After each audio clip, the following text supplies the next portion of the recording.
नमस्कार दोस्तों, target with Vishwajeet education के ऑनलाइन प्लेटफॉर्म में एक बार आपका फिर से स्वागत है।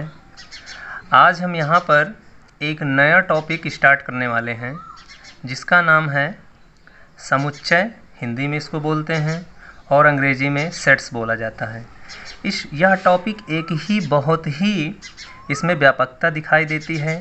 जिस चीज़ को बच्चे बहुत अच्छे से अपने अंदर इस चीज़ को रख नहीं पाते हैं, एक समुच्चय का उनका जो कॉन्सेप्ट होता है वो आई थिंक बिल्कुल क्लियर नहीं होता है।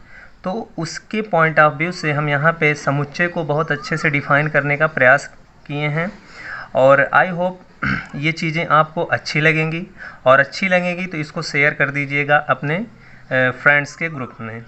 तो समुच्चय देखिए यहाँ पे क्या होता है कि समुच्चय शब्द को किसने प्रतिपादित किया। तो सबसे पहले अगर आप देखें तो समुच्चय शब्द को सेट भी बोला जाता है।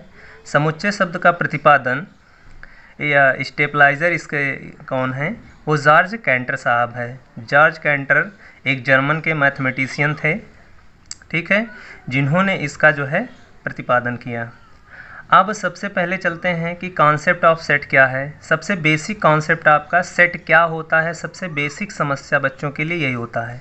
तो समुच्चय की पहले हम संकल्पना को समझेंगे। समुच्चय क्या होता है, समुच्चय में किस प्रकार के ऑब्जेक्ट्स रखे जाते हैं, किस प्रकार की कैरेक्टरिस्टिक होती है इसकी। काफ़ी बच्चों के मस्तिष्क में केवल यही बातें आती हैं कि समुच्चय का मतलब होता है किसी का एक संग्रह होता है, किसी वस्तुओं का संग्रह होता है। तो इस कॉन्सेप्ट को तो कहीं ना कहीं कुछ हद तक ठीक ठाक समझते हैं, बट वो समुच्चय है क्या, वास्तविकता उसकी क्या है, कैरेक्टरिस्टिक उसकी क्या होती है, इस चीज़ को समझना बहुत ही आवश्यक होता है। तो आज हम सेट मैथमेटिक्स के लैंग्वेज में सीखेंगे कि वह सेट क्या होता है। तो सबसे पहले जो एक प्रॉपर वे में उसकी डेफिनेशन लिखी जाती है उसको हम यहाँ पे लिखने का प्रयास करते हैं और उसके अंदर की चीज़ें फिर हम लोग एक्सप्लेन करते हैं, ठीक है। तो जैसे इंग्लिश में इसको लिखा जाता है, एक छोटी सी डेफिनेशन है कि well defined collection of distinct objects is known as a set. अब देखिए यहाँ पे क्या है कि डेफिनेशन तो इसकी बहुत छोटी सी है, बट इसका मतलब बच्चे समझने में बहुत ही गंभीरता से नहीं समझ पाते हैं। यह क्या होता है, सबसे बेसिक कॉन्सेप्ट जो यहाँ पे होता है वेल डिफाइन होता है। Well defined collection is a very important point for your set. अर्थात देखिए हिंदी में अगर डिफाइन करने का प्रयास करते हैं तो ये ऐसे लिखा जाता है कि भिन्न भिन्न वस्तुओं का सुपरिभाषित संग्रह समुच्चय कहलाता है। देखिए हिंदी में भी इसके डेफिनेशन बहुत ही शॉर्ट है। तो यहाँ सबसे बेसिक जो कॉन्सेप्ट है सुपरिभाषित है। तो अब यानी सुपरिभाषित का मतलब हमको समझना है और यहाँ पे जो वेल डिफाइन दिया गया है इसका मतलब समझना है। अगर यह बातें अगर आपको क्लियर समझ में आ गई तब तो आप सेट को अच्छे से डिफाइन कर सकते हैं। अदरवाइज सेट की आज तक कोई ऐसी डेफिनेशन नहीं बना पाए मैथमेटिशियन जिसको एक ही शब्दों में हम डिफाइन कर सकें या उसको इम्प्लीमेंट कर सकें। तो आई होप थोड़ा सा हम इसमें सुपरिभाषित या वेल डिफाइन को समझाने का प्रयास करते हैं। तो देखिए वेल डिफाइन का क्या मतलब है, यही सबसे बेसिक है। अगर इसको समझ में आ गया ये पॉइंट तब समझिए कि आप सेट के बारे में जानते हैं, और नहीं तो आप एक संग्रह के रूप में इस चीज़ को जानेंगे कि जहाँ कलेक्शन होता है वही सेट होता है, लेकिन वह हमेशा सत्य ट्रू नहीं होता है। तो चलिए आइए देखते हैं वेल डिफाइन का मतलब क्या होता है। वेल डिफाइन का मतलब यह होता है कि वस्तुओं के नियम से होता है। वस्तुओं का नियम क्या मतलब होता है, जैसे इंग्लिश में इस चीज़ को लिख सकते हैं कि definite law of characteristics of any objects. कहने का मतलब है कि कोई भी कलेक्शन लीजिए और वह कलेक्शन के अंदर, उस कलेक्शन के अंदर एक निश्चित नियम होना चाहिए, निश्चित लॉ होना चाहिए, डेफिनिट लॉ होना चाहिए। यानी उस कलेक्शन में जो वस्तुएं रखी गई हों या ऑब्जेक्ट्स लिए गए हैं वो सेम टाइप के होने चाहिए। जो कैरेक्टरिस्टिक एक ऑब्जेक्ट के अंदर हो वही कैरेक्टरिस्टिक्स आपके दूसरे एलिमेंट्स या दूसरे ऑब्जेक्ट के पास भी होना चाहिए। यह नहीं कि एक ऑब्जेक्ट दूसरे कैरेक्टरिस्टिक है और दूसरा ऑब्जेक्ट दूसरे करेक्टरिस्टिक का है। तो अर्थात यहाँ पे हम जैसे सीख सकते हैं कि एग्जाम्पल से लेकर के वेल डिफाइन का मतलब कि जैसे अगर हमने कह दिया कि कोई क्लास चल रही है BSc first year, second year, third year. बच्चों ध्यान से समझिएगा इस बात को। जैसे यहाँ पे वेल डिफाइन की मतलब हम यहाँ पे समझाने जा रहे हैं। जैसे अगर हमने बोल दिया कि यह क्लास जो है बीएससी स्टूडेंट की चल रही है, मतलब कोई भी क्लास चल रही है, कोई पूछने आता है कि ये किस चीज़ की क्लास चल रही है, तो हमने कहा और उनसे कि यह बीएससी स्टूडेंट्स की क्लास चल रही है।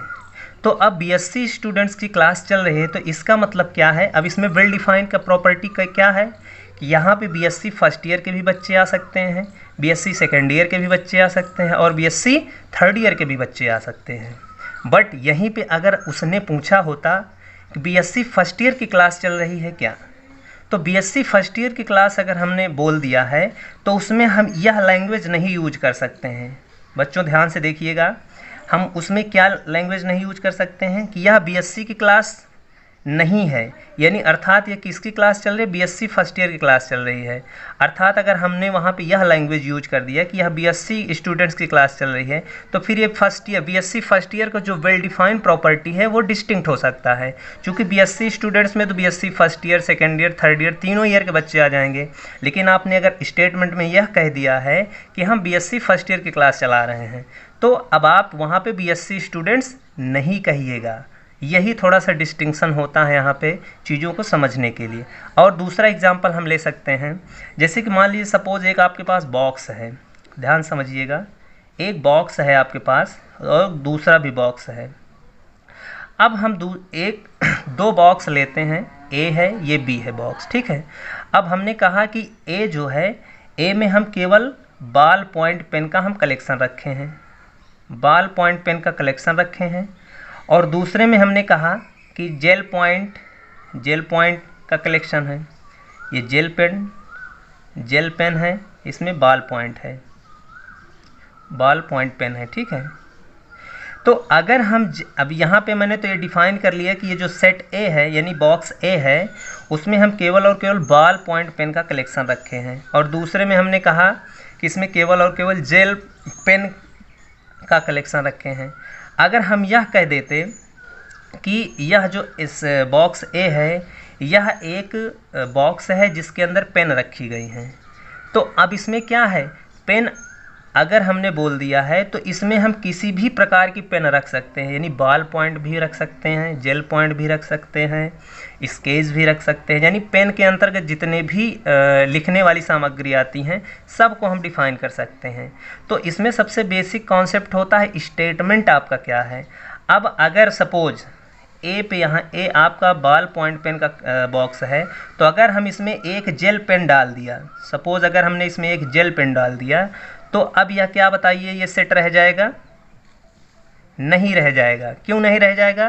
क्योंकि आपने स्टेटमेंट में यह कह दिया है कि जो बॉक्स ए है इसमें केवल और केवल बॉल पॉइंट पेन ही रखे गए हैं, तो यानी अब बॉल पॉइंट पेन ही इसमें होने चाहिए।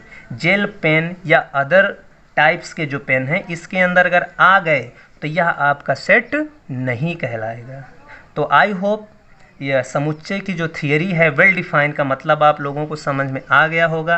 बाकी आगे की हम जो क्लासेस लेंगे उसमें हम थोड़ा सा वेल डिफाइन को और अच्छे से बताने का प्रयास करेंगे, जिसमें नंबर सिस्टम्स को भी इंक्लूड किया जाएगा और बाकी इसके हम कैरेक्टरिस्टिक को भी बताने का प्रयास करेंगे।